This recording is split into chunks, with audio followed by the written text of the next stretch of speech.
Next question है हम लोग का डीजेनरेसी। देखिए क्वेश्चन नंबर सी, डीजेनरेसी क्या होता है ना। तो डीजेनरेसी क्या होता है, डीजेनरेसी और डीजेनरेट आइगन वैल्यू। तो if the Schrödinger equation has more than one wave function, है ना, more than one wave function, one wave function, एक वेव फंक्शन से ज़्यादा for the same energy level, अगर एक वेव फंक्शन से ज़्यादा वेव फंक्शन हो और सबका एनर्जी लेवल क्या हो, सेम हो, एनर्जी लेवल ही अगर सेम हो, तो ऐसे एनर्जी लेवल को हम लोग डीजेनरेट या डीजेनरेसिव कहते हैं। क्लियर है। बुक का भी डिफिनेशन दिखा देते हैं, है ना, आसान हो जाएगा आप लोगों को समझना। यहाँ पे बुक में क्या लिखा हुआ है देखिए, है ना, more than one wave function for the same energy level is called degenerate. Clear है यहाँ तक, है ना। याद रखना है इसको कि अगर वेव फंक्शन हमारा अलग अलग हो लेकिन सबका एनर्जी लेवल क्या होना चाहिए, सेम होना चाहिए, तो उसको हम लोग बोलते हैं डीजेनरेट। कुछ ऐसे इक्वेशंस दे रखा है, उसको रिप्रेजेंटेशन हम लोग समझते हैं क्या होता है कि ऐसे करके लिख देते हैं, तो उसको हम लोग ऑपरेटर बोलते हैं। क्या बोलते हैं उसको हम लोग, ऑपरेटर बोलते हैं। ये क्या होता है, हमारा वेव फंक्शन साई एन होता है वेव फंक्शन, ए एन को हम लोग बोलते हैं आइगन वैल्यू। क्लियर है। ये क्या बोलते हैं इसको, आइगन वैल्यू, और ये क्या है, आइगन फंक्शन यहाँ पे। तो ये हमारा अगर अलग अलग करके लीनियर में डाल दें कि n1 n2 n3, तो इसको लीनियर इंडिपेंडेंट सॉल्यूशन भी बोलते हैं, इसी को हम लोग वेव फंक्शन बोलते हैं। ये हमारा वेव फंक्शन अगर अलग अलग है, ये हमारा वेव फंक्शन अगर अलग अलग है, सबका अगर सेम एनर्जी लेवल आ जाए, तो हम उसको बोलते हैं डीजेनरेट। इसी में एक होता है नॉन डीजेनरेट। नॉन डीजेनरेट का मतलब होता है कि सिंगल वेव फंक्शन के लिए, सिंगल वेव फंक्शन के लिए मोर देन वन नहीं होना चाहिए, वहाँ पे सिंगल, एक ही वेव फंक्शन के पास वन ही एनर्जी लेवल होना चाहिए, वैसे को बोलते हैं non generate, non degenerate. Clear है यहाँ तक। तो यहाँ पे समझते हैं कि मान लेते हैं कि हमारे पास ये साई n1 साई n2 और साई n3 अगर दिया हुआ है, अगर उसको किसी चीज़ से ऑपरेट कराया जाता है, जैसे ऑपरेटर यहाँ पे डाल दिए, इसको ऑपरेट कराएंगे, तो यहाँ पे जो आएगा आइगन वैल्यू और फंक्शन के साथ में रिलेशन ये आएगा, और इसको साई n2 को कर देंगे तो ये हमारा आइगन वैल्यू सेम ही आएगा तीनों में। अगर ये 3 के साथ कर रखे हैं तो साई n2 और साई n3, तो ये सब को हम लोग बोलते हैं डीजेनरेट आइगन वैल्यू। क्या बोलते हैं इसको, degenerate eigen value, degenerate eigen value. Clear है यहाँ तक इसको। और ये क्या हो गया हमारा, अलग अलग जो हमारा वेव फंक्शन आ रहा है, इसको बोलते हैं डिग्री ऑफ डीजेनरेसी, इसको बोलते हैं डिग्री ऑफ जेनरेशन। यहाँ पे अलग अलग वेव फंक्शन के कारण हमारा पास जो आइगन वैल्यू आ रहा है वो सेम आ रहा है। क्लियर है यहाँ तक। और ये हमारा सुपरपोजिशन रूल भी फॉलो करता है ना। यहाँ भी लिखा हुआ है कि ये क्या करता है, हमारा सुपरपोजिशन रूल भी फॉलो करता है ना। यहाँ पे इसको जोड़ देंगे तो ये जुड़ जाएगा, ये एक एक करके वो जुड़ता चला जाता है। तो यहाँ पे ये सुपरपोजिशन प्रिंसिपल को भी फॉलो करता है। इस साई वन जो नेट होता है उसका मान क्या हो जाएगा हमारा, a1 psi one R plus a2 psi two R plus कहाँ तक चले जाएगा, ये n तक चला जाएगा। क्लियर है यहाँ तक। हम लोग इसको एग्जाम्पल के अनुसार समझेंगे, ठीक है। ये जो हमारा है यहाँ पे, ये एनर्जी और वेव फंक्शन, एनर्जी और वेव फंक्शन, ये हमारा है वेव फंक्शन और ये है एनर्जी।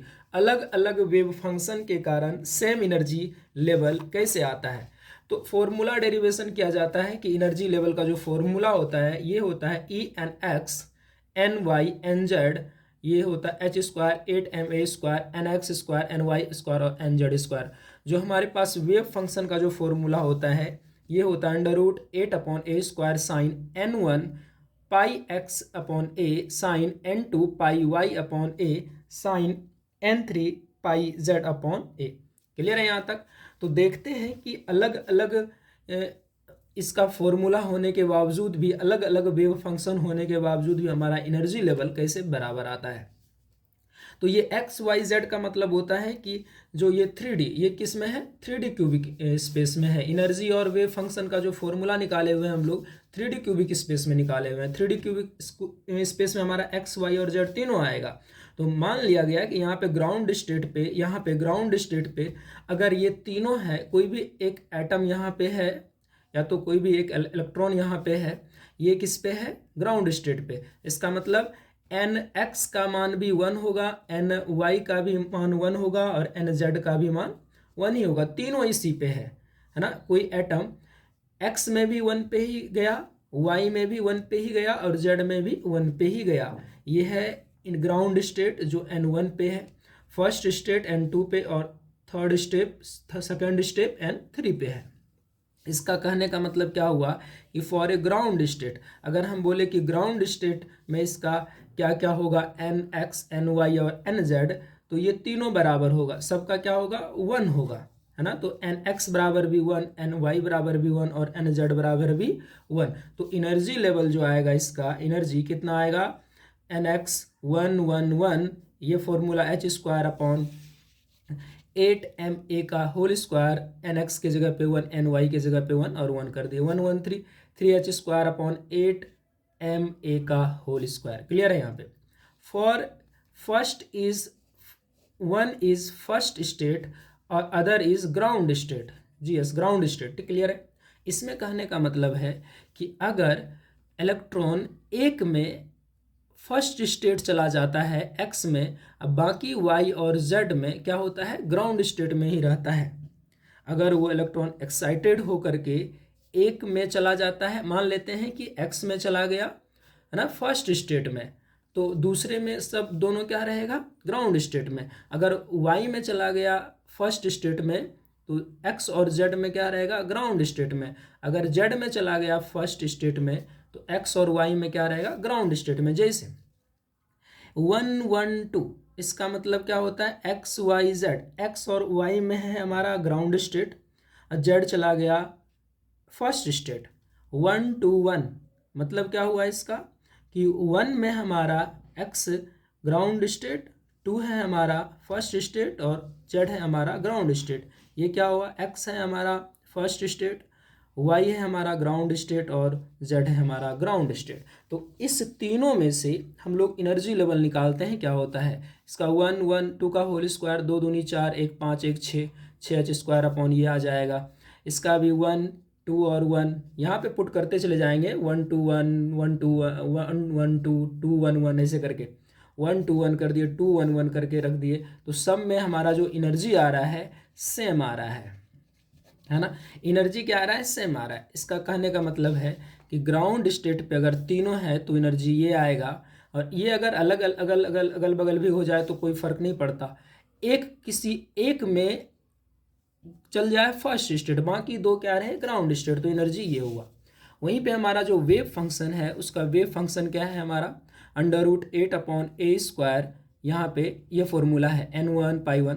तो अगर 1 1 1 है तो सब जगह 1 1 1 करते जाएंगे तो फॉर्मूला ये बन जाएगा हमारा for a first state. And देखो पहला क्या है हमारा फर्स्ट स्टेट में, अब बाकी जो दो है वो ग्राउंड स्टेट में। इसका मतलब 1 2 1, तो 1 के यहाँ पे क्या रखेंगे, n1 के जगह पे 1, n2 के जगह पे 1 और n3 के जगह पे 2। यहाँ पे 1 2 1, यहाँ पे रखेंगे 1, यहाँ पे रखेंगे 2 और यहाँ पे रखेंगे 1, फिर 2 1 1, यहाँ पे रखेंगे 2, यहाँ पे रखेंगे 1, यहाँ पे। तो हमारा जो इसका इक्वेशन आ रहा है ये डिफरेंट आ रहा है ना। जो इसका वैल्यू आ रहा है वेव फंक्शन का, ये हमारा है वेव फंक्शन। वेव फंक्शन का जो वैल्यू आ रहा है वो अलग अलग आ रहा है, लेकिन एनर्जी क्या आ रहा है, सेम आ रहा है। यही कह रहा है इसमें यही कह रहा है डिजेनरेसी में, क्या कह रहा है कि more than one wave function for the same energy level, है ना। अगर बहुत सारे वेव फंक्शन हो जाए लेकिन उसका एनर्जी लेवल सेम होता है तो उसी को बोलते हैं हम लोग डिजेनरेसी। क्लियर है, आ रहा है समझ। फिर इसका एनर्जी लेवल होता है कि अगर ग्राउंड स्टेट में हम इसका एनर्जी लेवल देखें तो यहाँ पे इधर है डिस्टिंक्ट एनर्जी लेवल, है ना, n1 n2 n3 का, इधर है एनर्जी लेवल, ऐसे करके। अगर 111 का बनता है तो कहीं भी 111 करेंगे तो इसका एनर्जी लेवल 3 के आसपास में रहेगा, ये ई का मान। अगर 112 है तो इसको अगर हम लोग इंटरचेंज कर देते हैं, ये सब कहानी 3D स्पेस में हो रहा है, 3D स्पेस क्यूबिक में हो रहा है। 111 121 211 अगर ऐसे करके लिख दें हम, तो ये भी हमारा तीनों का एनर्जी लेवल सेम आएगा, है ना, एनर्जी लेवल सेम आएगा, लेकिन इक्वेशन जो इसका वेव का रहेगा वो डिफरेंट आएगा। अभी हम इसका निकाल दिए हैं, इसका अभी हम लोग सॉल्यूशन कर रखे हैं यहाँ पे 112 का, 121 का, वो 211 का, क्लियर है। तो यहाँ पे इसका डेरिवेशन हो गया, फिर इसका आप कर सकते हैं, इसका भी आप कर सकते हैं, फिर इसका भी कर सकते हैं, और इसका भी। यहाँ पे जो ये लिखा जा रहा है 1 का स्क्वायर 1 का स्क्वायर 1 का स्क्वायर 3, 1 का स्क्वायर 1 का स्क्वायर 2 का स्क्वायर, कितना हो गया 6, और इधर हो जाएगा 2 का स्क्वायर 2 का स्क्वायर और 1 का स्क्वायर, और फिर उधर हो जाएगा 2 का स्क्वायर 1 का स्क्वायर फिर 1 का स्क्वायर, ये हो जाएगा 2 दूनी 4 4 8 1 9, 2 दूनी 4 4 16 1 12, 3 तिया 9 2 दूनी 4 1 5, कितना हो जाएगा 13 1 14, 3 तिया 9 9 9 कितना हो जाएगा 27, है ना। ऐसे करके इसका एनर्जी लेवल डायग्राम प्रिपेयर किया जाता है। क्लियर है, तो इसको आप देख लीजिए।